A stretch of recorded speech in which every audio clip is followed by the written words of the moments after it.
I was telling Jeremy up in my office, it seems like forever since we played a game. So we're excited to get back on the floor tomorrow against Texas Southern. And they're like a lot of SWAC teams. They're trying to make their entire budget here in the preseason by playing guarantee games. So they opened the year at Baylor, won that game, went from there to Gonzaga, got beat, went from Gonzaga to Iowa State, got beat, now come here to play us tomorrow. And I know they still got games with Oregon, and they might have the toughest out-of-conference schedule in the country. I really like their team. They were an NCAA tournament team last year. They have 3 fifth-year seniors in the starting lineup, another senior. They have a 7'2" dynamic center that's averaging, I think, 14 points, 14 rebounds a game, a couple of block shots. Anything around the rim, he's going to dunk. They have 2 transfers from LSU that are obviously SEC talent. They have another transfer from Colorado State. And they play with toughness. It's not what they run. It's that you can just see on tape, and it comes through on tape, that they're very tough. And it will be a great challenge for us tomorrow night at Viejas. So you're not worried? I'm 100% worried, but that's what they pay me to be, is worried. So my job is to get my team ready to play. We will have things that we will concentrate on in practice today. We've had 2 really good days of practice. And so that always gives me confidence moving forward that we're getting better. What do you think, Jeremy? Of the game? Yeah, about the guys. Yeah, the team. They're a real scrappy team. They play hard, and like Dutch said, they have 3 fifth-year seniors. So they're a team that has leadership, and they have guys who have been through the wars and guys who know how to lead the younger guys. So it'll be a good game. They're a team that knows how to fight, and I'm looking forward to it. Jeremy, how do you guys, I know it's cliche about not looking ahead, but I mean, you guys have been talking about Duke for months since the match was announced. And that's just on the other side of the weekend. This is a SWAC team, as much as Coach says. I mean, how do you kind of try to keep the guys focused on this game? Well, I just try to remind them that you just got to take things a day at a time. You really can't look ahead, and you can't try to create something in the future when it's not even there. So I think we've done a good job of just staying in the moment and just focusing on the practices that we have in front of us and not worrying about the games or any type of matchup that we have in the future. We have a saying in coaching that tape doesn't lie. So all we have to do is show them tape on our opponent tomorrow night, and they can see that they're talented and that they play hard and they're scrappy. So if they're paying attention in film, they know what's in store for them tomorrow. Brian, the fact that you got so many guys who can shoot threes now, aside from Mitchell, is that an intangible part of your offense that's going to be very important as the year goes on? I think that's basketball now, whether it starts at the NBA level or you see at the high school level. You have to shoot the 3 to be successful. It stretches the defense. It opens up driving lanes. And so we shoot it at every position.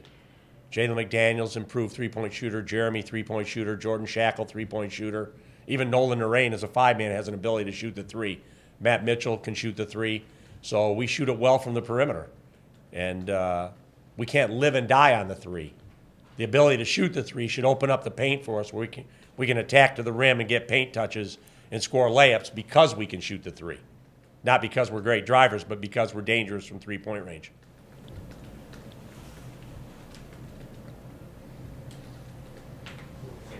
We may not get a chance to talk. I hate to go back to Duke. Yep. But we may not get a chance to talk to you before you go.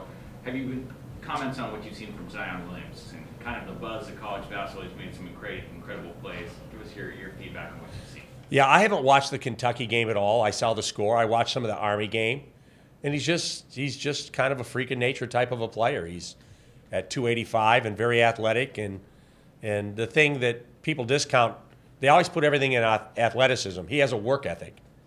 He's a winner, so he plays hard all the time.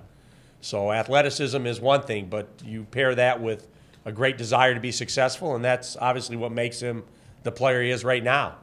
And so it's a long college season, and we'll see that if he continues to get better and better weekly, which I assume he will, and they'll get more defined roles as they move on, and it'll be a great challenge for us to play the top team in the country early next week.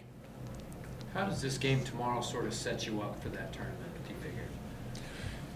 You know, the veterans, I think the veterans will be ready to play no matter what. It's getting the young guys minutes and game experience. So when they step onto that stage, that they're prepared. You know, so every day in practice or games is a learning opportunity. So like I said, I take great comfort that Jeremy and Devin have been through these games. You know, they played great teams, and whether it's tomorrow being ready to play against a team that's not named Duke, or next week when we play Duke, you know, I'll rely on my senior leadership to get the rest of the team ready to play. Where the, you talk about the freshmen and all the practice time they've missed, now they've had almost a week of practice.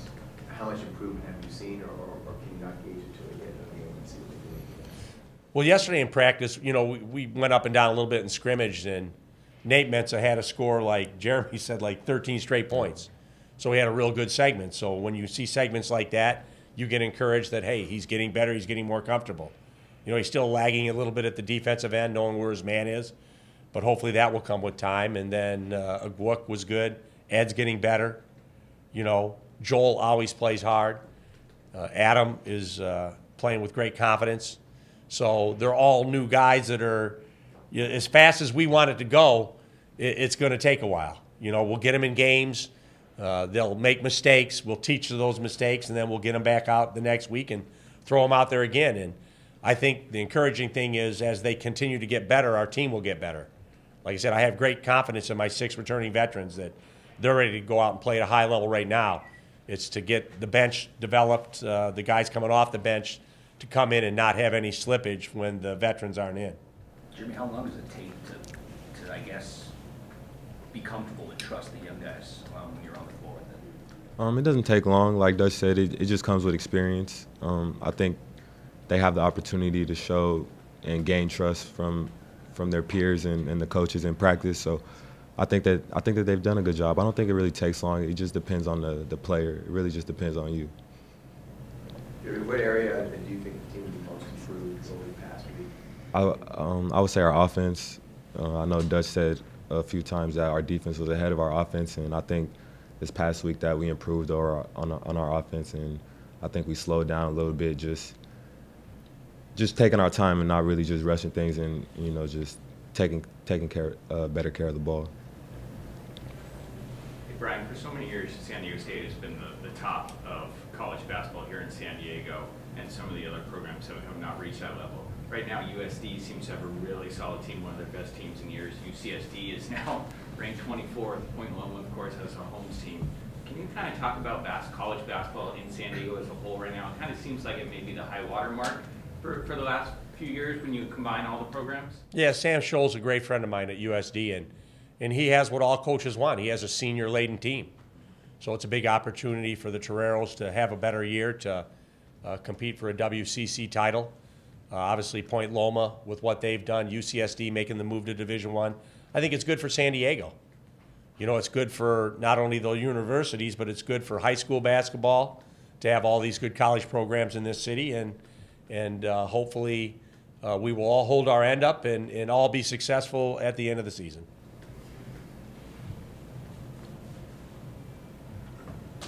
Anything else for Coach or Jeremy?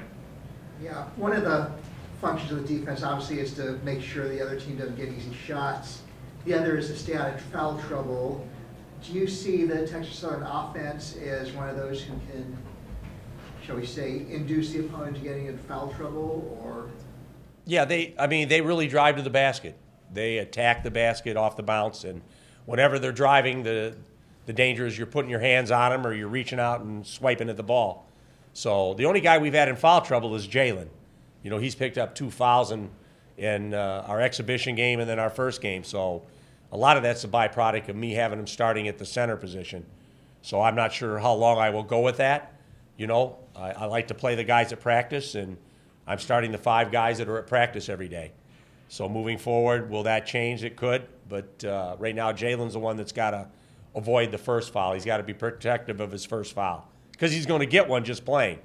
So you don't want one with a slap, a silly slap at the ball, or something that can be avoided with just playing with a higher IQ early in the game. Brian, is it important to play somebody as big and physical as Texas Southern as a precursor to going to Maui so that you do get banged around and Yeah. some adversity? Texas Southern is going to be a real test. Like I said, these guys have been through a ton of college games. When you're talking 3 fifth-year seniors in the starting lineup, you're talking about a lot of experience. So nothing we do is going to rattle them. They've seen it all. So, I mean, their biggest disadvantage heading into the game is they're going to be on tired legs. You know, you can't play in Ames, Iowa last night and then fly across the country and play us and be at your absolute best. Now, they're going to be at their best considering they played 4 games in a short amount of time, but they will put us to the ultimate test tomorrow.